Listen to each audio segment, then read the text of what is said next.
Salut salut! Aujourd'hui nouvelle vidéo sur la Bluetran Lightning. Et ce coup-ci on n'est plus sur le prototype, on est sur la version finale, enfin. Donc l'occasion de faire passer ma petite batterie de test côte, agilité, Vmax, etc. etc. Et ben on voit ça tout de suite, c'est parti!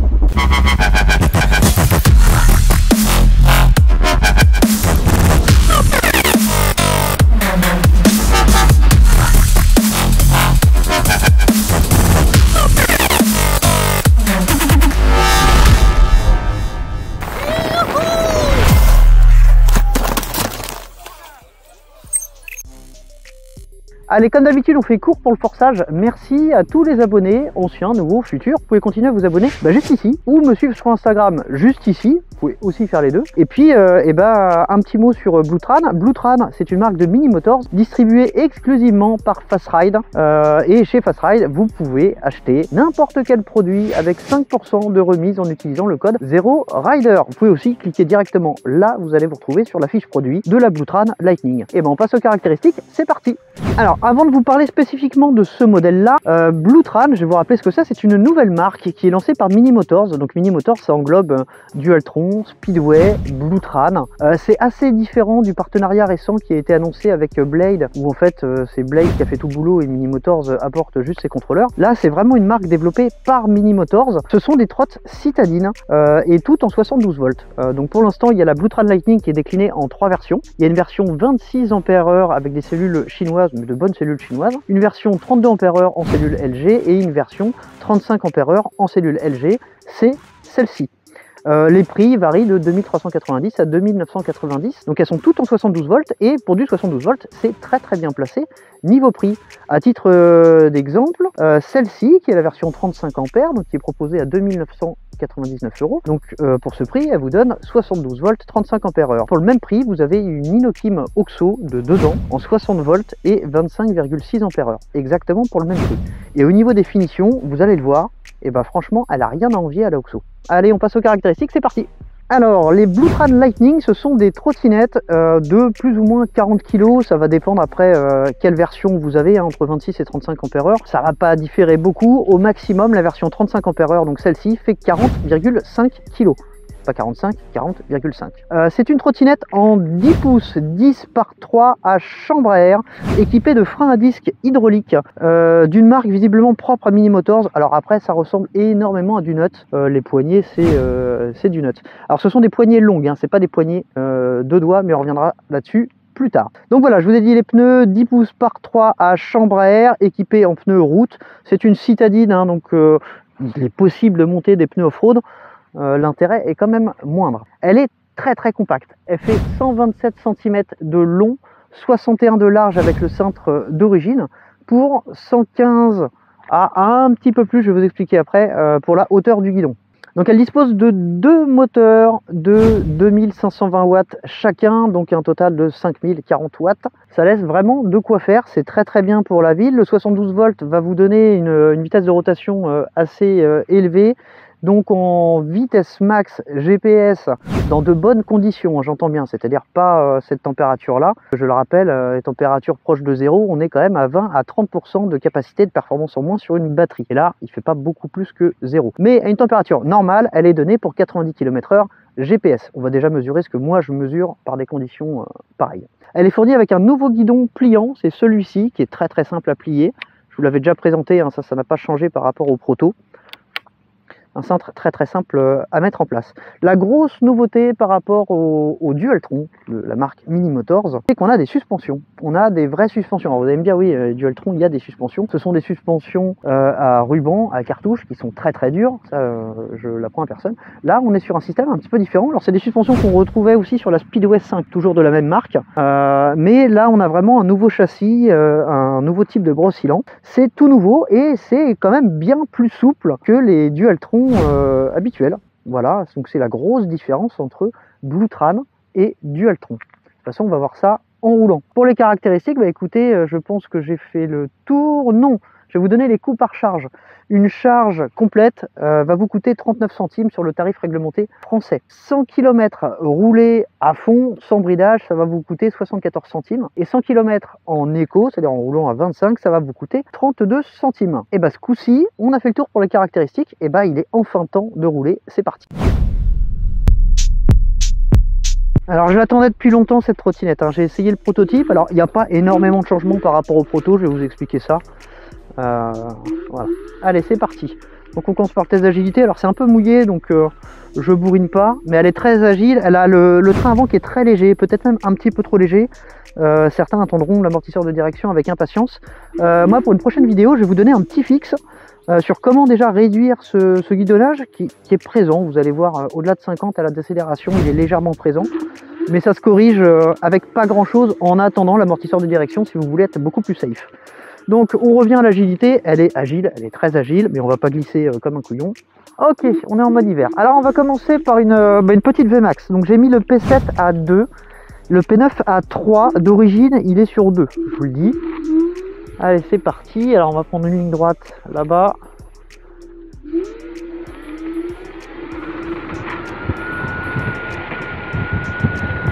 Elle a vraiment une bonne petite accélération. On reconnaît bien le bruit square des Dualtron, hein. Ça, il n'y a pas de doute, c'est bien une Dualtron. J'ai désactivé totalement le frein électronique, comme d'habitude, parce que j'ai horreur de ça. D'origine, il est réglé sur 1, hein, donc c'est quand même très très faible. Alors quand on parle de guidonnage, ça n'a rien à voir avec ce que je vous ai montré sur la Laozi ES19. Hein. Elle est bien plus sage. Alors je plafonne à 58, c'est bizarre, je pense que je suis en mode éco. Je suis en mode éco, on retire le mode éco et c'est reparti, on a une autre ligne droite. Ah ouais, ça arrache plus. Alors j'accélère pas à fond. Enfin maintenant oui.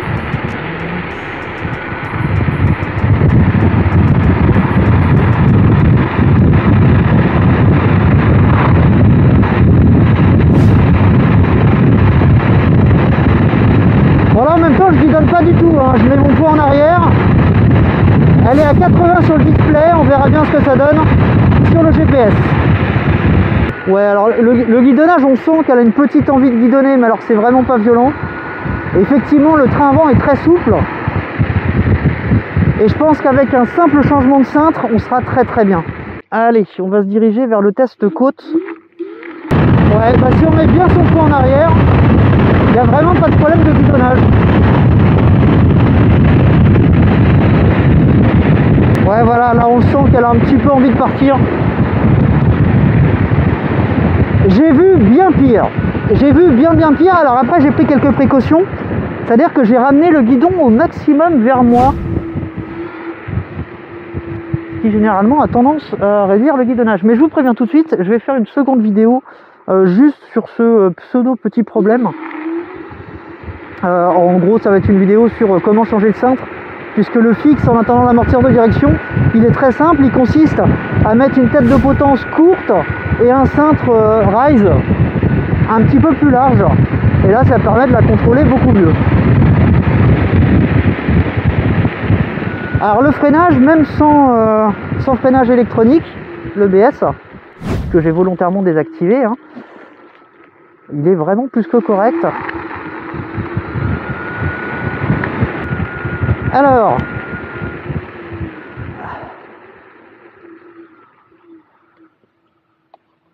ah ben on en profite pour le rayon de braquage.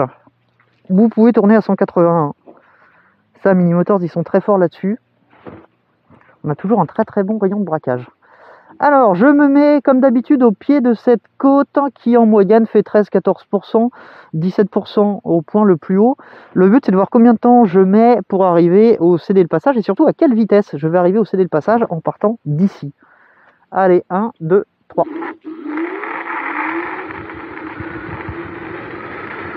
J'ai pas pu démarrer à fond parce que pas beaucoup de grippe.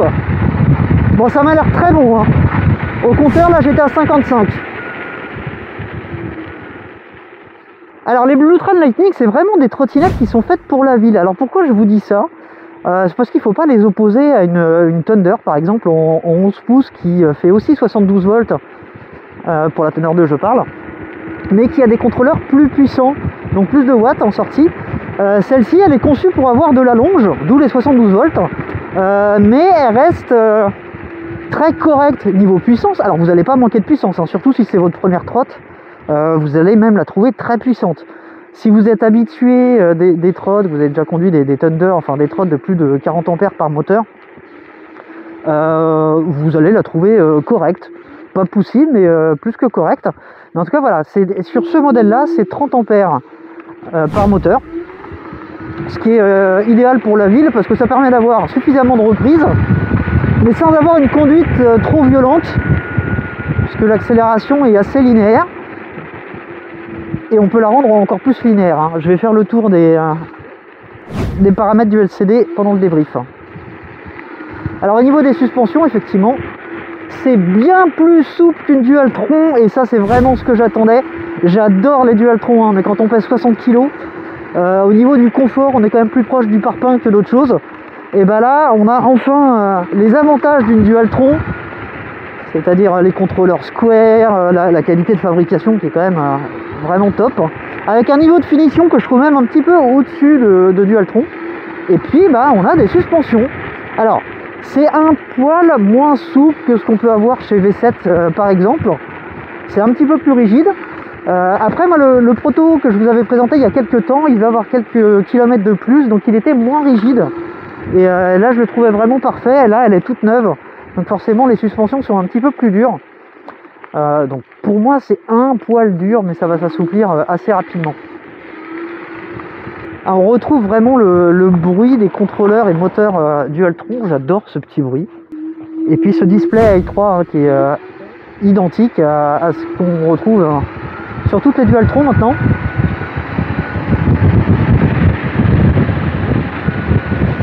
Alors, en fait le guidonnage il apparaît quand on met son poids en avant. Quand on revient en arrière et qu'on tend les bras, elle est beaucoup plus souple. Ouais, c'est marrant. Alors, on va aller voir ce qu'elle donne dans ce petit parc. Donc là, comme d'hab, je vais faire... on va essayer de la conduire le plus lentement possible pour voir si c'est une trotte qu'on peut vraiment utiliser en mode piéton. Et puis, je vais prendre mon petit chemin de terre avec des cailloux pour voir un peu comment se comportent les suspensions. Et puis là, on va faire attention de ne pas se casser la gueule sur le bois humide. Donc on laisse couler, voilà.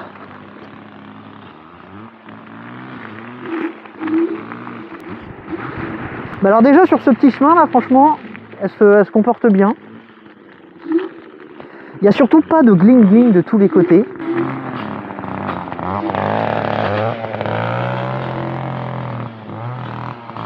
Et ça, c'est gage d'une bonne qualité de fabrication. Et voilà, il va me faire tout dégueulasser.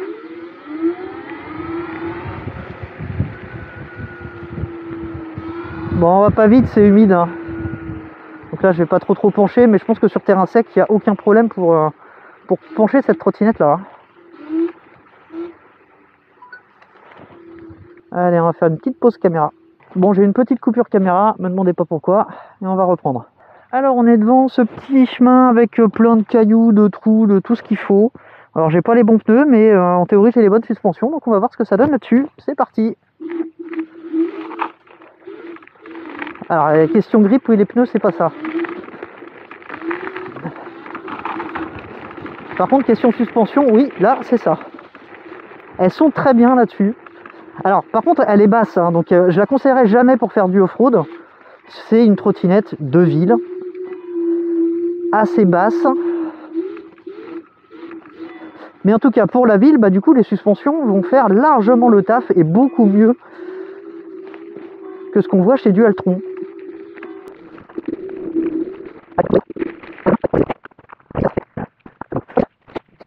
Bah écoutez, c'est parti pour le bilan. Qu'est-ce que j'en pense? Bah du bien, je vais pas vous dire le contraire, j'en pense vraiment du bien. J'attendais énormément cette trottinette, simplement parce que, je vous l'ai dit là tout à l'heure, moi je suis un fan de Dualtron, mais je suis aussi un poids plume. Ce qui fait que c'est vraiment pas les plus agréables à conduire d'un point de vue suspension. Une Dualtron, quand on pèse 60 kg, c'est un parpaing, je le répète, mais c'est vraiment un parpaing. Là, eh ben, on retrouve tous les avantages de Dualtron, mais avec des suspensions qui sont adaptées à mon poids, à la ville. Et ça, c'est vraiment top. Alors déjà, d'un point de vue design, moi, je la trouve sublime, mais vraiment. Je trouve qu'il y a eu un vrai travail de Mini Motors qui, pour une fois, n'a pas recyclé toutes ses pièces. On a vraiment des choses nouvelles. On a donc ce deck là qui est superbement dessiné, qui est recouvert par un grip gomme super facile à nettoyer. En un coup d'éponge, c'est nickel. C'est beaucoup mieux que les grips qu'ils nous mettaient là, hein, les grips de skateboard qui sont catastrophiques. L'inclinaison du cale-pied à l'arrière, elle est parfaite. Elle est vraiment juste parfaite. Elle freine bien, elle tient bien la route. Elle guidonne un petit peu à la décélération quand on roule au-dessus de 50. Alors déjà, le premier truc à faire, mais j'en reparlerai dans une autre vidéo, hein, c'est de redresser au maximum le cintre pour qu'il revienne en arrière. Ensuite, il faut rallonger les suspensions parce que oui, ça j'ai oublié de vous le préciser, les suspensions sont ajustables en hauteur. Alors ça se fait assez simplement, par contre vous attendez pas à un gap de 10 cm, hein, ça va à la remontée d'un centimètre on va dire, mais on peut le faire à l'avant et à l'arrière. Ça se fait avec des petites biellettes qui sont ici, là que je suis en train de vous montrer, qu'on tourne dans le même sens, et voilà, ça va pousser et agrandir les suspensions. Alors par contre les suspensions ne sont pas réglables ni en détente ni en compression, c'est dommage, mais bon, ceci dit, c'est quand même pas mal. Et puis aucune trottinette n'est parfaite, mais là franchement on s'en approche. Le garde-boue, eh bien, écoutez, il est plutôt efficace. On va pas dire efficace à 100% parce que j'ai quand même un peu recouvert le feu arrière. On a un nouveau port de charge GX20P, je crois. C'est-à-dire un port vraiment renforcé sur lequel on peut pas mettre les doigts sur l'écosse. Voilà, il est juste ici. Ça, c'est super. Alors elle est fournie avec plein de choses, hein. J'ai oublié de faire le tour du carton, mais du coup j'en profite maintenant.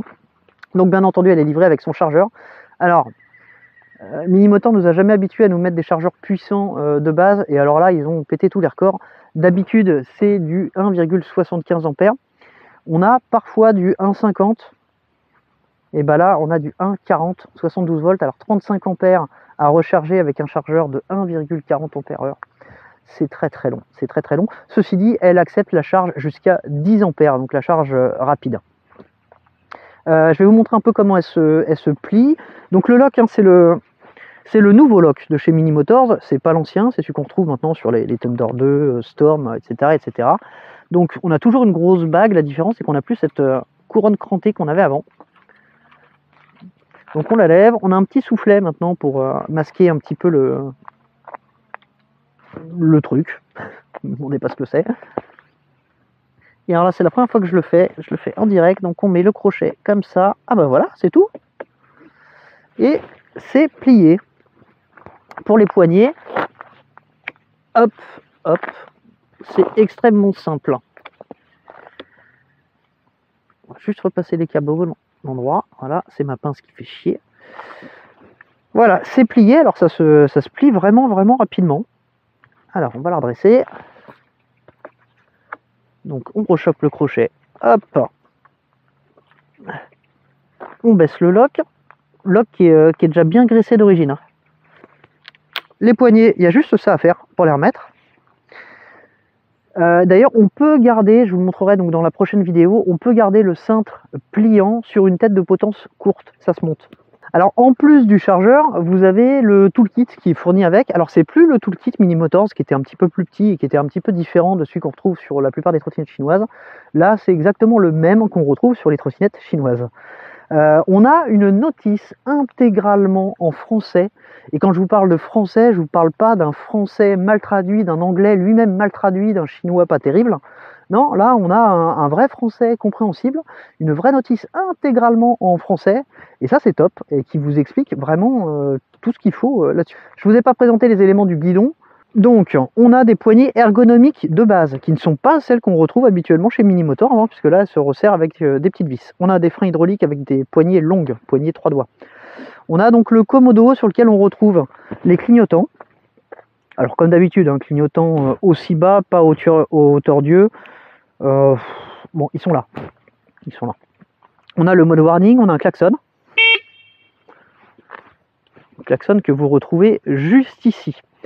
En plus de l'éclairage dans le deck, qui n'éclaire pas grand chose, On a par contre celle-ci qui, elle, éclaire monstrueusement bien. Elle est vraiment puissante de chez puissante.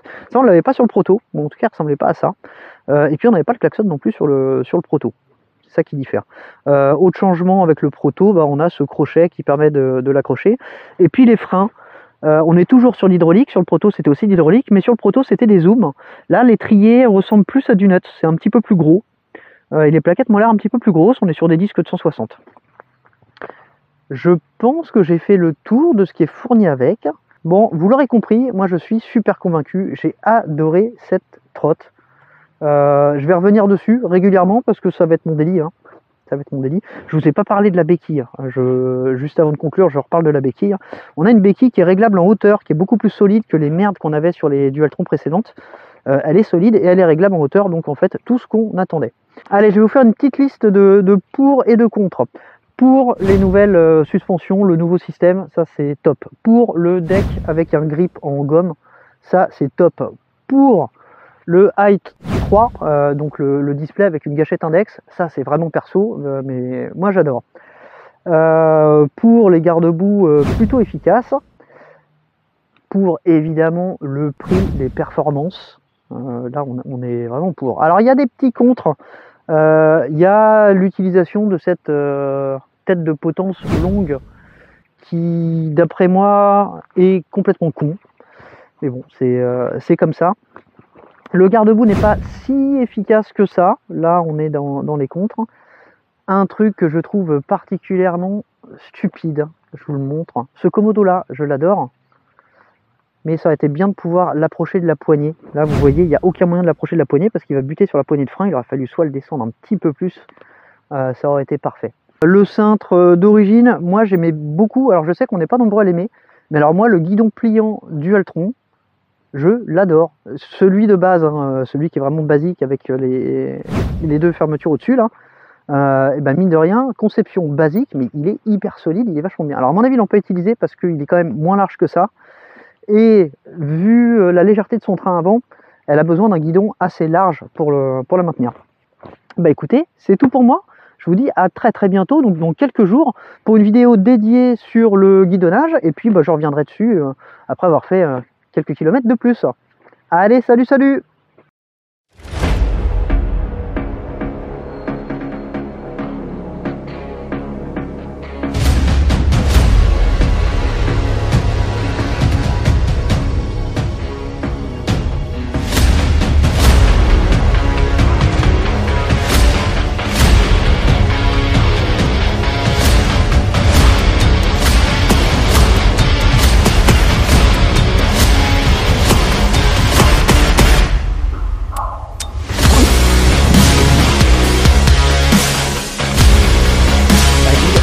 On va pas baisser comme